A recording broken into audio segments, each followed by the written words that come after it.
मेरा पति मुझसे 13 साल बड़ा था। हमारी उम्र में बहुत अंतर था।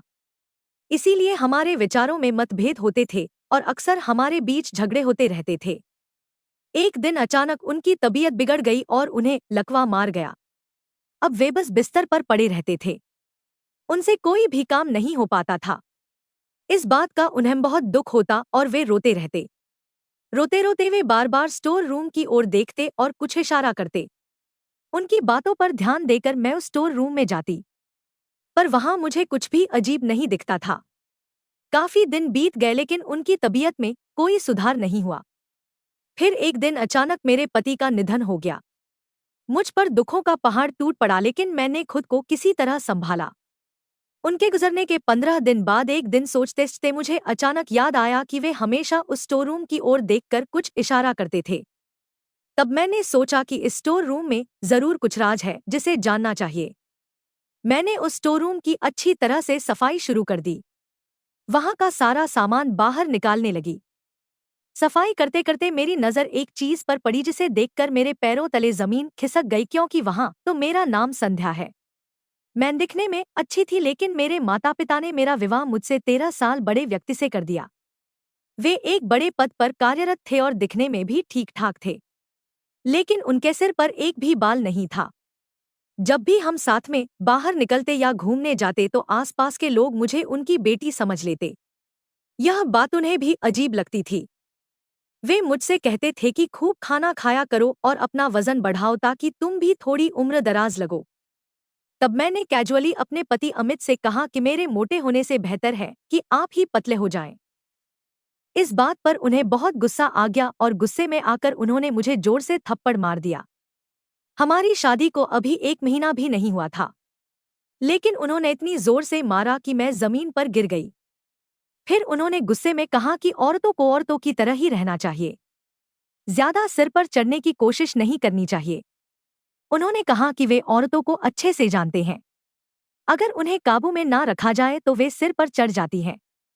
मैं उन्हें समझाने की कोशिश कर रही थी कि मैंने ऐसा कुछ भी गलत नहीं कहा, लेकिन उन्होंने मेरी एक भी बात नहीं सुनी और बहुत गुस्सा हो गए। कई दिनों तक वे मुझे इस बात के लिए ताने मारते रहे। वे मेरे लिए बहुत सारा ऐसा खाना लाते जिससे मेरा वजन बढ़े और जबरदस्ती मुझे खिलाते। मुझे बाहर का ज्यादा खाने की आदत नहीं थी, जिससे मेरी तबीयत खराब होने लगी और मेरा पेट भी खराब रहने लगा। लेकिन उन्हें इससे कोई फर्क नहीं पड़ा। इसका नतीजा यह हुआ कि मेरी सेहत बिगड़ गई और मेरा वजन बहुत ज्यादा बढ़ गया, जिससे मैं अजीब दिखने लगी। मेरे सभी रिश्तेदार मुझे देखकर हैरान रह जाते और ताने मारते कि शादी से पहले तो तुम ठीक थी, शादी के बाद अचानक इतना वजन क्यों बढ़ा लिया। सब मुझे बातें सुनाते क्योंकि मेरे शरीर का पूरा आकार बदल गया था, लेकिन मैं किसी को कुछ बता भी नहीं सकती थी। मेरा पति अमित हर बार मेरा और मेरे परिवार वालों का अपमान करता और हमेशा मुझे ताने मारता, लेकिन मैं यह सब कुछ सहन कर रही थी क्योंकि मुझे ऐसा लगता था कि वह मेरा पालन पोषण कर रहा है। लेकिन कुछ दिनों बाद मेरे पति ने वह भी बंद कर दिया। अब वह मुझसे कहने लगा कि मैं तुम्हारा खर्च नहीं उठा सकता, तुम खुद कमाओ और अपना खर्च चलाओ, तुम्हारे लिए मेरे पास पैसे नहीं है, मैं तुम्हें मुफ्त में खिलाने वाला नहीं हूँ। मेरे पति के इस तरह के व्यवहार से मुझे बहुत दुख होता था और ऐसा लगता था जैसे मेरी जिंदगी से सारी खुशियां चली गई है। अब मैंने एक स्कूल में नौकरी शुरू कर दी, लेकिन मेरे दिमाग में हमेशा विचार चलते रहते थे। कभी कभी तो मैं स्कूल में रहते हुए भी रो पड़ती थी। मेरे पास ऐसा कोई नहीं था जिससे मैं अपना दुख साझा कर सकूं। मेरा पति हमेशा अपने रिश्तेदारों के सामने मेरा अपमान करता और मुझे परेशान करता। अब हमारी शादी को 3 साल हो चुके थे, लेकिन हमारे कोई बच्चे नहीं थे। इस बात का भी मुझे तनाव होने लगा, लेकिन मैं किसी को कुछ कह नहीं सकती थी। मुझे हमेशा यह सवाल सताता कि मेरे माता पिता ने मेरी शादी ऐसी व्यक्ति से क्यों करवाई। फिर भी मैं हमेशा अपने पति को खुश रखने की कोशिश करती थी, उनकी बहुत परवाह करती थी, जो उन्हें पसंद हो वही करती थी। लेकिन फिर भी वह मुझ पर गुस्सा ही करते रहते थे। कभी कभी तो मुझे लगता कि उनकी जिंदगी में मेरे अलावा कोई और भी है, क्योंकि मुझ पर गुस्सा करने के बाद वह घर से बाहर अपने दोस्तों के साथ चले जाते और उनके साथ बहुत खुश रहते। कभी कभी उनके दोस्त भी हमारे घर आते थे और मेरा पूरा दिन उन्हें खिलाने पिलाने में चला जाता था। फिर भी मैं उनसे कुछ नहीं कहती थी क्योंकि मुझे लगता था कि मेरे पति को यह देखकर खुशी होगी, लेकिन उन्हें मेरी किसी भी बात की खुशी नहीं होती थी। मुझे समझ नहीं आ रहा था कि मेरी जिंदगी में यह सब क्या हो रहा है। क्या हम पर किसी की बुरी नजर लग गई है? क्योंकि मेरा पति जिस ऑफिस में काम करता था, वहां वह रिश्वत लेता था और उन पैसों को खुद पर खर्च करता था। लेकिन उसने कभी मेरा ख्याल नहीं रखा। मैं अपना खर्च खुद उठाती थी। जिस इलाके में हम रहते थे, वहां सबको पता चल गया था कि हम दोनों बहुत झगड़ा करते हैं। लेकिन एक दिन हद ही हो गई। वह मुझसे बेवजह झगड़ने लगा और कहने लगा कि मैंने तुमसे अच्छा खाना बनाने को कहा था। यह क्या बनाया है? फिर वह जोर जोर से मुझ पर चिल्लाने लगा। तब मैंने उससे कहा कि अच्छा खाना बनाने के लिए घर में अच्छी चीजें भी चाहिए। मेरे पास पैसे नहीं है और मेरी सैलरी भी अभी तक नहीं आई है। इस पर मेरे पति ने कहा कि अब मुझे तुम्हारे साथ नहीं रहना। तुम मुझे पसंद नहीं हो। हमारे झगड़े का कोई मतलब नहीं बचा था। झगड़े की वजह कुछ और थी, लेकिन अब बात किसी और ही दिशा में जा रही थी। मेरा पति मुझ पर जोर जोर से चिल्लाने लगा, जिससे उसका बीपी बढ़ गया और अचानक उसे पैरालिसिस का अटैक आ गया। ये देखकर मैं समझ नहीं पाई कि क्या करूं। रात का समय था। जैसे तैसे मैं उसे अस्पताल लेकर गई। डॉक्टरों ने उनका इलाज किया, लेकिन उन्होंने कहा कि उन्हें लकवा मार गया है। अब उनके हाथ पैर काम नहीं करेंगे और वे बोल भी नहीं पाएंगे। उनका पूरा शरीर बेकार हो गया था। बेवजह के गुस्से की वजह से उनका बीपी बढ़ा और उन्हें अटैक आ गया। कुछ दिनों बाद मैं उन्हें घर ले आई और अब उनकी पूरी देखभाल करने लगी, क्योंकि वे बिस्तर से उठ भी नहीं सकते थे और कुछ कह भी नहीं सकते थे। लेकिन मुझे इस बात का बहुत दुख था, क्योंकि वह जैसे भी थे लेकिन मेरे पति थे। मैंने सपने में भी नहीं सोचा था कि मेरे पति के साथ ऐसा कुछ होगा। अब घर की पूरी जिम्मेदारी मुझ पर आ गई थी। मैं नौकरी भी कर रही थी, घर भी संभाल रही थी और अपने पति की देखभाल भी कर रही थी। यह सब देखकर मेरे पति के मेरे प्रति विचार बदल गए। उन्हें एहसास हुआ कि मैंने अपनी पत्नी के साथ बहुत गलत व्यवहार किया है, लेकिन फिर भी वह मेरे दुख में मेरा साथ दे रही है। एक दिन मेरे पति ने मुझे कुछ अजीब सा इशारा किया।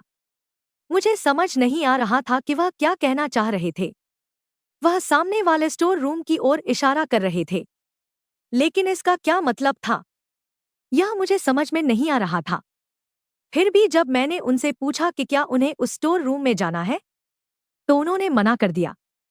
जब मैं नौकरी पर जाती थी तो घर में कोई नहीं रहता था, इसलिए मैंने एक महिला सीमा को काम पर रख लिया था, क्योंकि मैं नौकरी नहीं छोड़ सकती थी। अगर मैंने नौकरी छोड़ दी होती तो घर का खर्च कौन चलाता? मेरे पति के पैसों के आने में समय लगने वाला था। कई दिन बीत गए लेकिन उनके पैसे अब तक नहीं मिले थे।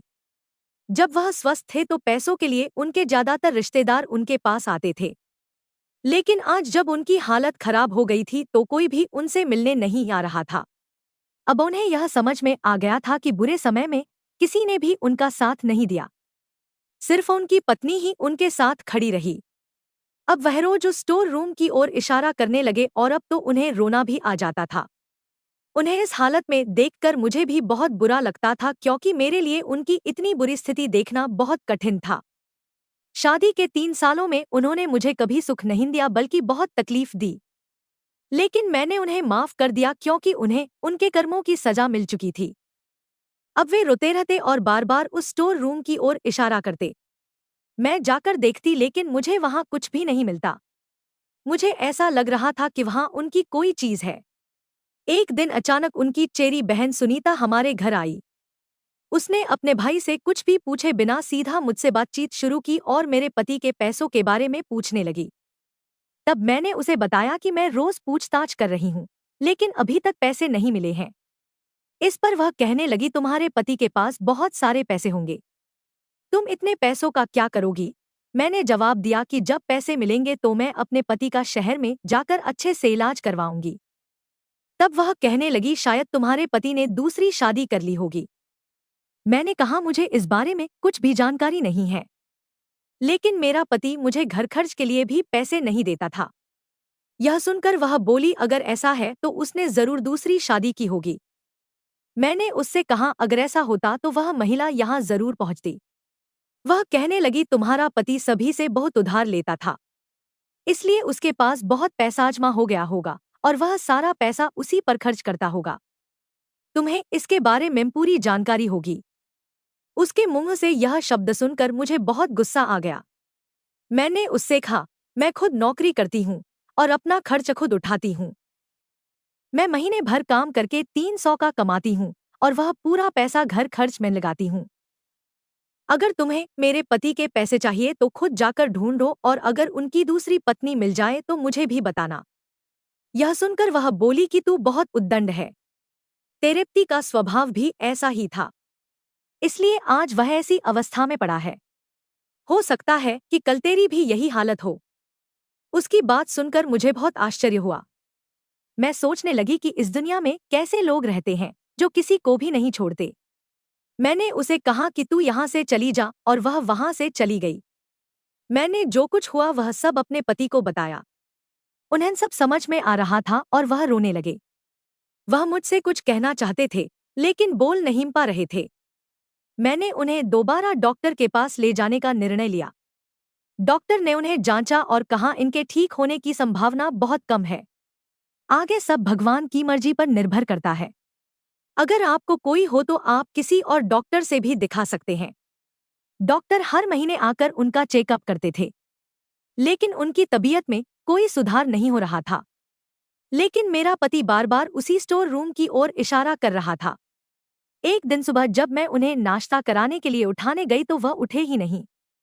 मैंने उन्हें जगाने की बहुत कोशिश की, लेकिन फिर मुझे एहसास हुआ कि वह इस दुनिया में नहीं रहे। उन्हें इस हालत में देखकर मेरे पैरों तले जमीन खिसक गई। मैंने तुरंत डॉक्टर को फोन किया। डॉक्टर ने उनकी जांच की और उन्हें मृत घोषित कर दिया। डॉक्टर बोले उनके लिए ही अच्छा हुआ क्योंकि वह कभी ठीक नहीं हो सकते थे और बहुत तकलीफ में थे। यह सुनकर मुझे गहरा सदमा लगा और मैं फूट फूट कर रोने लगी क्योंकि वह जैसे भी थे लेकिन मेरे पति थे। मैंने उनके अंतिम संस्कार की सारी विधियां पूरी की। मैं घर में ही रह रही थी और मेरे साथ एक काम वाली बाई सीमा थी जो घर के सारे काम कर रही थी। मेरे पति के निधन के बाद मेरा किसी भी काम में मन नहीं लग रहा था। एक दिन किसी ने दरवाजा खटखटाया और काम वाली ने मुझे बताया कि आपसे मिलने के लिए एक महिला आई है। मैंने उससे पूछा कि उसका नाम क्या है और वह कौन है, क्योंकि मैं उस महिला को नहीं जानती थी। जब मैंने उससे पूछताछ की तो उसने कहा मैं तुम्हारे पति की दूसरी पत्नी पूजा हूँ। अब वह मर चुका है और मैं अपना हिस्सा मांगने आई हूँ। तुम्हारे पति ने 2 साल पहले मुझसे शादी की थी और हमारा एक बेटा भी है। मैं उसके हक के लिए यहाँ आई हूँ। उसकी बात सुनकर मुझे अपनी चचेरी ननद सुनीता की याद आई क्योंकि वह जो कुछ भी कह रही थी वह गलत नहीं था। मैंने उस महिला से कहा तुम्हें एक विवाहित पुरुष से शादी करते समय शर्म नहीं आई? वह बोली इसमें मेरी कोई गलती नहीं है। तुम्हारा पति तुम्हें पसंद नहीं करता था, उसे मैं पसंद थी इसलिए उसने मुझसे शादी की। तब मैंने उससे कहा सुंदर तो मैं भी थी, लेकिन मेरे पति ने जानबूझकर मुझे वजन बढ़ाने के लिए कहा और मैं समय से पहले ही बूढ़ी दिखने लगी। वह बोली अब इन बातों का कोई महत्व नहीं है, मुझे सिर्फ मेरा हिस्सा चाहिए। तब मैंने उससे कहा मेरे पति मेरे लिए कुछ भी छोड़कर नहीं गए हैं। मैं अपना खर्च खुद अपनी कमाई से चला रही हूँ। जब उनके पैसे मिलेंगे तो उसमें से आधा हिस्सा मैं तुम्हें दूंगी और यह घर भी किराए का है। इसका किराया मैं भर रही हूँ। तुम्हारा पति मुझे एक भी नहीं देता था, वह सारे पैसे तुम्हारे ऊपर ही खर्च करता था। वह महिला मुझसे झगड़ने लगी। वह मेरे घर में आकर पूरे घर की तलाशी लेने लगी जिससे मेरा दिल तेजी से धड़कने लगा और मुझे उस पर गुस्सा भी आ रहा था। वह महिला बहुत अभद्र थी। जब उसे घर में कुछ नहीं मिला तो वह घर से चली गई और मुझसे कहने लगी कि वह मुझ पर नजर रखेगी और जब भी मुझे पैसे मिलेंगे वह उन्हें लेने आएगी। उसके जाने के बाद मेरी काम वाली बाई सीमा मुझसे कहने लगी कि वह उस महिला को अच्छी तरह से जानती है। वह एक बिगड़ी हुई महिला है। अमीर लोगों को धोखा देना और उनसे पैसे लेना उसका धंधा है। उसे बहुत से लोग जानते हैं। मैंने उससे कहा कि मेरे जीवन में कुछ भी अच्छा नहीं हो सकता। पहले मुझे मेरे पति ने परेशान किया और उनके जाने के बाद अब यह महिला इस तरह दिन पर दिन बीतते गए और मैं सोच रही थी कि मेरे पति ने मेरे साथ ऐसा क्यों किया। मैं तो उनसे दिल से प्यार करती थी और मैं दिखने में भी अच्छी थी। फिर भी मैं उनके मन में जगह नहीं बना पाई। अब मुझे बहुत तनाव होने लगा। मैं अभी भी जवान थी लेकिन मुझे दूसरा विवाह नहीं करना था। अब मैं सिर्फ शांति से अपना जीवन जीना चाहती थी।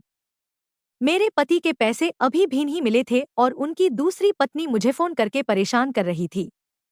अब मेरे सारे पैसे खत्म हो गए थे।